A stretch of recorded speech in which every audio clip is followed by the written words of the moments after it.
नमस्कार, जय मां भारती। दोस्तों, अगर आपको ये कंटेंट पसंद आ रहा है तो वीडियोस को लाइक कीजिए, शेयर कीजिए और चैनल को सब्सक्राइब जरूर कीजिएगा। सब्सक्राइब करने के बाद बेल आइकन भी जरूर दबाइएगा, जिससे कि आपको भविष्य में आने वाले एपिसोड्स का नोटिफिकेशन मिल सके। दोस्तों, ये कहानी एक ऐसे लड़के की है जिसको अपनी स्कूल टीचर से प्यार हो जाता है और अपनी टीचर को पाने के लिए वो किस हद तक चला जाता है, देखेंगे आज की इस कहानी में। तो कहानी की शुरुआत लाना नाम की एक स्कूल टीचर को दिखाते हुए होती है, जो एक मैरिड वुमन थी। उसकी एक बेटी थी जिसका नाम था राशा। लाना जिस स्कूल में पढ़ाती थी वहाँ बेनी नाम का एक हैंडसम लेकिन शरारती हरकतें करने वाला लड़का भी पढ़ता था, जो लाना के क्लास में पढ़ाते वक्त सिर्फ उसे ही देखता रहता था, मानो जैसे वो लाना को प्यार करने लगा हो। ये देखकर लाना भी उसकी तरफ अट्रैक्ट हो जाती है।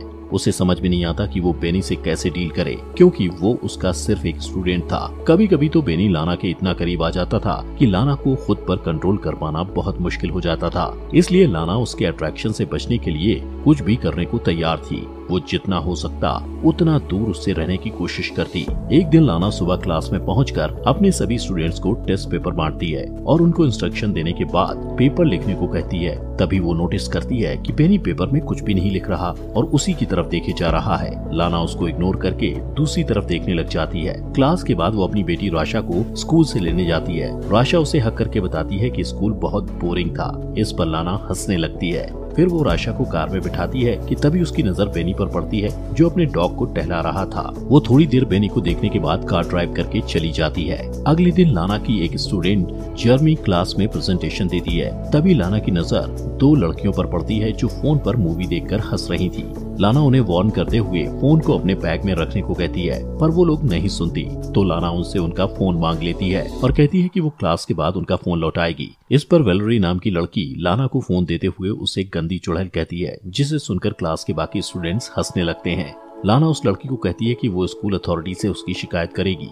जब ब्रेक के टाइम लाना चाय पी रही थी, तभी अचानक उसकी नजर बेनी पर पड़ती है, जो वेलरी को परेशान कर रहा था। बेनी वेलरी के बैग से सारा सामान निकालकर फेंक देता है। इतना ही नहीं, वो उसकी साइकिल को भी पटक कर खराब कर देता है। इस घटना के बाद लाना स्टाफ रूम में बैठी एक दूसरी टीचर के साथ बेनी के बारे में बात करती है। वो उसे बताती है कि वो बेनी के बारे में क्या सोचती है और बेनी कैसा रिएक्ट करता है। वो उस टीचर से उसकी राय लेना चाहती थी, पर वो टीचर कंफ्यूज हो जाती है और उसे समझ नहीं आता कि क्या राय दे। तब लाना उससे कहती है कि उसे परेशान होने की जरूरत नहीं। अगले दिन क्लास के बाद लाना बेनी से कहती है कि वो उससे कुछ बात करना चाहती है। वो उसे खाली क्लासरूम में ले जाती है और बैठने को कहती है। फिर उसका हालचाल जानने के बाद वो उससे पूछती है कि उसे स्कूल में अच्छा लग रहा है या नहीं, पर बेनी उसकी किसी भी बात का जवाब नहीं देता और उल्टा लाना से पूछता है कि वो उससे क्या चाहती है। लाना उससे कहती है कि उसे उसकी फिक्र है और ये भी कहती है कि उसे अपने क्लास की लड़की के साथ बुरा बर्ताव नहीं करना चाहिए था। फिर उसे समझाते हुए वो उसके घुटने पर हाथ रखकर कहती है कि उसे कोई हेल्प चाहिए तो बताए, पर बेनी उसके हाथ की तरफ देखकर मुस्कुराने लगता है, तो वो तुरंत अपना हाथ हटा लेती है। बेनी कहता है कि उसे नहीं लगता कि वो सचमुच उसकी हेल्प करना चाहती है। लाना कहती है कि उसे उसके फ्यूचर की फिक्र है, क्योंकि पिछले टेस्ट में वो फेल हो गया था। लाना की बात सुनकर बेनी हंसने लगता है और कहता है कि फालतू की बातें करने की जगह वो सच बताए कि वो उससे क्या चाहती है। लाना को कोई जवाब नहीं सोचता, तो वो मीटिंग का बहाना करके वहाँ से चली जाती है। लेकिन जाने से पहले बेनी से कहती है कि जो कुछ भी वो कह रही थी वो उस पर गौर करे। अगली सुबह दौड़ने के बाद वो सांस लेने के लिए एक झील के पास रुक जाती है। सीन शिफ्ट होता है और क्लास के बाद वो देखती है कि बेनी का बैग जमीन पर पड़ा था।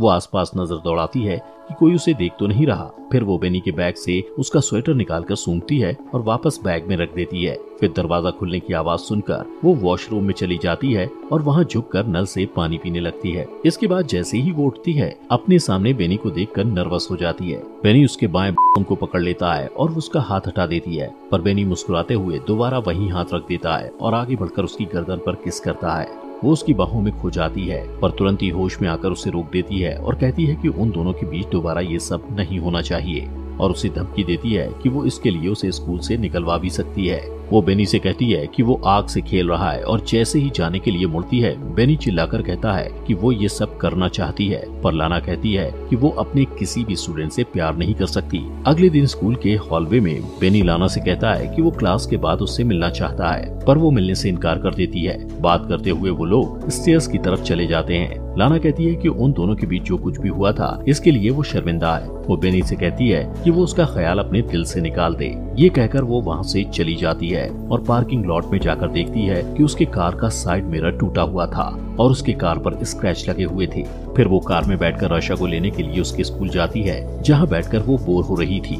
सीन शिफ्ट होता है और हम लाना को अपने घर पर गार्डनिंग करते हुए देखते हैं। उसका हस्बैंड वार्ड उससे पूछता है कि उसकी कार को स्क्रैच कैसे लगा, तो वो कहती है कि वो एक लैंप पोस्ट से टकरा गई थी। वार्ड उससे पूछता है कि लैंप पोस्ट से इस तरह के स्क्रैच कैसे हो सकते हैं, तो वो कहती है कि कभी कभी ऐसा होता है। फिर वो लाना से कहता है कि उसकी चाय ठंडी हो रही है और वहाँ से चला जाता है। अगले दिन लाना क्लास में अपने स्टूडेंट्स को इंटर्नशिप के लिए एक लेटर लिखने को कहती है और सबसे पूछती है कि किसी को कोई सवाल करना है। इस पर बेनी हाथ उठाकर उससे सवाल करता है कि क्या वो स्कूल में जॉब छोड़ना चाहती है, क्योंकि उसने उसे हेड मिस्ट्रेस के पास जाते देखा था। उसकी बात पर पूरी क्लास हंसने लगती है। तब लाना कहती है कि वो हेड मिस्ट्रेस को उसकी रिपोर्ट करेगी। इस पर बेनी कहता है कि लाना को हेड मिस्ट्रेस के तलवे चाटना पसंद है।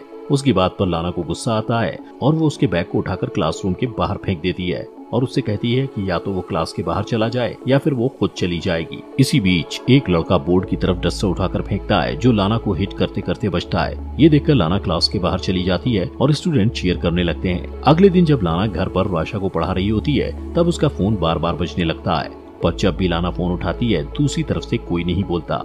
अगले दिन जब लाना स्कूल जाती है तो टाइम से पहले बेनी को क्लास में अकेला बैठा देखकर डर जाती है और स्कूल की रिसेप्शनिस्ट को जाकर कहती है कि उसकी तबीयत ठीक नहीं लग रही। इसके बाद वो घर चली जाती है।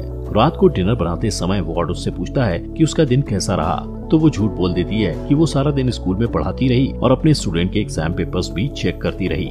अगले दिन राशा को स्कूल में छोड़ने के बाद वो काम पर नहीं जाती और एक नदी के किनारे रुककर एप्पल खाने लगती है। फिर वो म्यूजियम में चली जाती है और थोड़ी देर तक पेंटिंग्स देखती रहती है। अचानक उसकी नजर बेनी पर पड़ती है। उसे वहाँ देखकर वो घबरा जाती है और जल्दी जल्दी वहाँ से निकलने की कोशिश करती है, पर लिफ्ट में उसकी मुलाकात बेनी से हो जाती है। बेनी लाना से कहता है कि वो उसे मिस कर रहा था, इसलिए स्कूल जाना चाहता था। फिर वो उसके बॉसम को छूने के लिए आगे बढ़ता है। लाना भी आउट ऑफ कंट्रोल होकर उसे 2 बार किस करने की कोशिश करती है, पर बेनी उसे रोक देता है और अपनी उंगलियों को उसके बॉडी पर फिराने लगता है। उस रात लाना को बार बार बुरे सपने आते हैं कि उसकी फैमिली उससे दूर हो गई है और वो घबराकर जाग जाती है। अगले दिन वो चुपके से स्कूल के एडमिनिस्ट्रेटर के ऑफिस में चली जाती है और वहाँ से एग्जाम पेपर चुरा कर लाती है। और जब सारे स्टूडेंट लंच करने के लिए कैफेटेरिया में चले जाते हैं तो बेनी को फंसाने के लिए वो पेपर्स उसके कोट में रख देती है। अगले दिन लाना ब्रेक रूम में बैठी दूसरी टीचर से बात करते हुए देखती है कि कुछ सिक्योरिटी वाले बेनी को पकड़कर कहीं ले जा रहे थे। दोस्तों, आगे बढ़ने से पहले आपसे गुजारिश है कि अगर आपको हमारी वीडियो पसंद आ रही है तो प्लीज अपने फॉक्स एक्सप्लेनर हिंदी चैनल को सब्सक्राइब कर लीजिए, जिससे आपको ऐसी अमेजिंग वीडियोस मिलती रहे। अब एग्जाम पेपर चुराने के इल्जाम में बेनी को स्कूल से निकाल दिया जाता है। उसके जाने के बाद लाना उसे मिस करने लगती है और उसके साथ बिताए हुए पलों को याद करती है। एक दिन लाना और आशा एक बुक स्टोर में जाते हैं। आशा को अपने फ्रेंड किम को गिफ्ट करने के लिए बुक खरीदना था, पर वहाँ जाकर आशा कपड़े से बना हुआ एक जानवर लेने की जिद करने लगती है और लाना उसे मना कर देती है। थोड़ी देर में आशा कहीं गायब हो जाती है। लाना उसे ढूंढने लगती है और 45 मिनट तक ढूंढने के बाद जब वो नहीं मिलती तो लाना सिक्योरिटी वालों से सीसीटीवी फुटेज दिखाने को कहती है। सीसीटीवी फुटेज में वो देखती है कि बेनी उन दोनों का पीछा कर रहा था। फिर वो राशा को स्टोर से बाहर निकलते देखकर पैनिक हो जाती है, पर तभी उसे वार्ड का फोन आता है कि राशा उसके साथ घर पर है। ये सुनकर लाना खुश हो जाती है और सिक्योरिटी वालों से माफी मांगकर घर चली जाती है। उस रात जब उसका परिवार सो रहा होता है तो उसे बार बार दरवाजे पर दस्तक सुनाई देती है, जो उसका भ्रम था। वो बाहर जाकर चिल्लाती है तो वो आवाज शांत हो जाती है। फिर वो दरवाजा लॉक करके इमेजिन करती है कि वो बेनी के साथ इंटीमेट हो रही है। सारी रात इसी तरह बीत जाती है और सुबह वार्ड के आ जाने से उसका सपना टूट जाता है। वार्ड और लाना एक दूसरे को हक करते हैं और इसके बाद लाना अपनी कार ड्राइव करते हुए बेनी के घर पहुँचती है। वो थोड़ी दूर पर अपनी कार पार्क करके बेनी का वेट करती है और जब वो अपने स्कूटर में आता हुआ दिखाई देता है तो लाना उसका पीछा करती है। पीछा करते हुए वो एक सुनसान जगह पर पहुंच जाती है और वहां पहुंचकर वो अपनी कार की स्पीड बढ़ा देती है और अपनी कार से बेनी के स्कूटर को टक्कर मारकर उसे स्कूटर से गिरा देती है। फिर अपनी कार को पार्क करके थोड़ी देर के बाद वो कार से बाहर निकलती है और इससे पता चलता है कि बेनी से पीछा छुड़ाने के लिए वो किसी भी हद तक जा सकती थी, यहाँ तक कि उसकी जान भी ले सकती थी। और यहीं पर मूवी खत्म हो जाती है। दोस्तों, आपके अपने चैनल